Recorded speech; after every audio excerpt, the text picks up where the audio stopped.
दोस्तों, जब भी भारत और पाकिस्तान के बीच किसी चीज़ को लेकर विवाद होता है तो लोकसभा से लेकर राज्यसभा तक एक ही आवाज़ उठती है कि पाकिस्तान का पानी बंद कर दिया जाए, जो कि सिंधु नदी के जरिए भारत से होकर पाकिस्तान जाता है। तो दोस्तों, क्या है सिंधु नदी का इतिहास और क्या वास्तव में इस पानी को बंद किया जा सकता है? तो आज की इस वीडियो में हम इसी के बारे में सारा कुछ जानेंगे।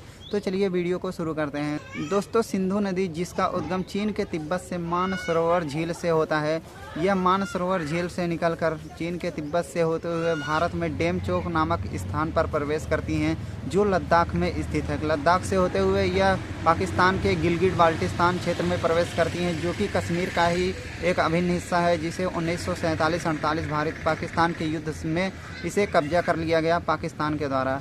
गिलगिट बाल्टिस्तान होते हुए यह पाकिस्तान के अन्य बड़े शहरों में प्रवेश करती हैं, जैसे लाहौर, कराची, इस्लामाबाद। इन शहरों में प्रवेश करते हुए यह सीधा अरब सागर में गिर जाती है। दोस्तों, आपको बता दें कि पाकिस्तान की 80% कृषि सिंधु नदी के जल पर ही डिपेंड है और पाकिस्तान में 80% कृषि तो ऐसे ही बर्बाद हो जाएगी अगर सिंधु नदी का पानी बंद कर दिया जाए तो। और पाकिस्तान की जीडीपी में 23% हिस्सा वहाँ की कृषि का होता है, यानी कि इस पानी के बंद करने से पाकिस्तान की 23% अर्थव्यवस्था तो ऐसे ही खराब हो जाएगी। इसलिए पाकिस्तान के लिए ये पानी बहुत ज़्यादा मायने रखता है। तो चलिए मेन टॉपिक पर आते हैं कि क्या भारत पाकिस्तान जाने वाले सिंधु नदी के जल को बांध सकता है या रोक सकता है? तो जवाब है नहीं। इस चीज़ को जानने के लिए सबसे पहले तो हमें सिंधु जल समझौते को समझना पड़ेगा, जो कि 1960 में वर्ल्ड बैंक की मध्यस्थता में भारत और पाकिस्तान के बीच में हुआ था।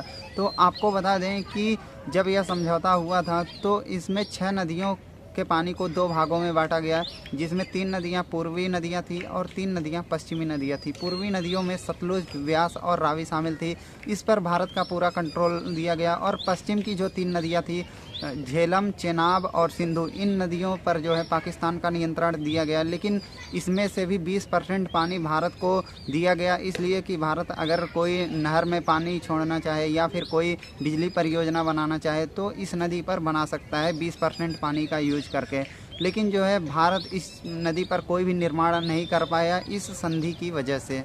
पाकिस्तान के लिए सिंधु नदी इसलिए भी महत्वपूर्ण है क्योंकि इसकी जो 5 और सहायक नदियां हैं जिसमें बंटवारा हुआ है, झेलम, चेनाब, रावी, सतलुज, व्यास, इन 5 नदियों का पानी कहीं ना कहीं जाकर सिंधु नदी में ही मिलता है। यानी कि इसकी जो मुख्य नदी है वो सिंधु नदी ही है। अगर भारत पाकिस्तान जाने वाले इस सिंधु नदी के पानी को बंद कर देगा तो बाकी सभी नदियों पर कंट्रोल हो जाएगा भारत का। तो इसलिए सिंधु नदी का पानी रोकने के लिए पाकिस्तान भारत का हमेशा से विरोध करता है। तो चलिए फिर से मेन टॉपिक पर आते हैं कि क्या भारत पाकिस्तान जाने वाले सिंधु नदी का पानी बंद कर सकता है? तो जवाब है नहीं। ऐसा इसलिए क्योंकि कोई भी बांध बनाना बहुत ही चैलेंजिंग काम होता है। इसमें पैसे की भी लागत बहुत ज़्यादा आती है और समय भी बहुत ज़्यादा लगता है।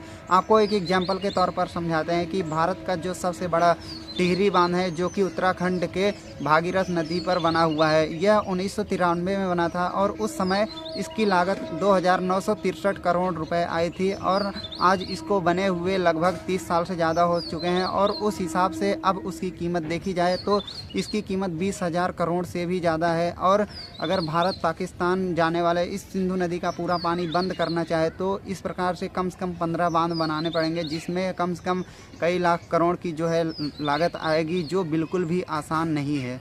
आपको याद होगा कि 2016 में जब उड़ी में आतंकवादी हमला हुआ था जिसमें भारत के 18 जवान शहीद हो गए थे। इस हमले के बाद प्रधानमंत्री नरेंद्र मोदी ने ये बयान दिया था कि पानी और खून एक साथ नहीं बह सकते। प्रधानमंत्री का इशारा इसी तरफ था कि अब जो है सिंधु नदी का पानी बंद कर दिया जाएगा। उड़ी हमले को हुए आज 9 साल बीत चुके हैं, लेकिन इस नदी पर आज तक कोई बांध नहीं बन सका क्योंकि यह बिल्कुल भी आसान काम नहीं है। यहाँ पे आप एक चीज़ से और समझ सकते हैं कि जो पश्चिमी नदियों का 20% पानी भारत को मिला है, इसमें से 10% पानी का ही यूज भारत कर पाता है।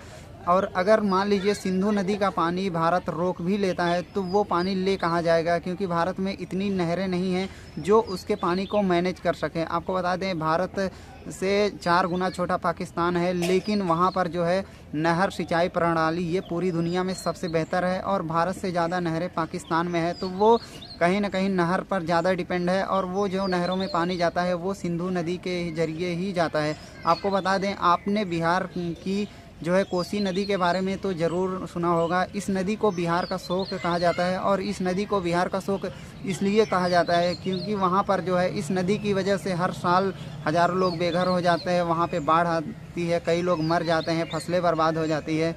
तो इसलिए बिहार में जो है इस नदी को जो है शोक नदी के रूप में जाना जाता है, बिहार का शोक के रूप में जाना जाता है। ठीक है, तो यहाँ पर अब बांध जो बनाने की ज़रूरत है वो तो कोसी नदी पर है ना, जहाँ पर इस पानी को कंट्रोल किया जा सके और बिहार को हर बार बाढ़ में डूबने से बचाया जा सके। सोचिए, एक नदी का पानी रोकना इतना ज़्यादा मुश्किल है जहाँ पर पूरा का पूरा भारत का कंट्रोल है। तो सोचिए सिंधु नदी का पानी कैसे रोक सकता है, जिसमें जो है वर्ल्ड बैंक की मध्यस्थता भी शामिल है। इसे विश्व का जो है विरोध भी झेलना पड़ सकता है क्योंकि संधि तोड़ना कोई छोटी बात नहीं है। दोस्तों मेरे हिसाब से तो सिंधु नदी पर बांध बनाना लगभग असंभव है। आपको क्या लगता है कमेंट में ज़रूर बताएं और ऐसी और वीडियोज़ के लिए हमारे चैनल को सब्सक्राइब करना भूलें। जय हिंद दोस्तों।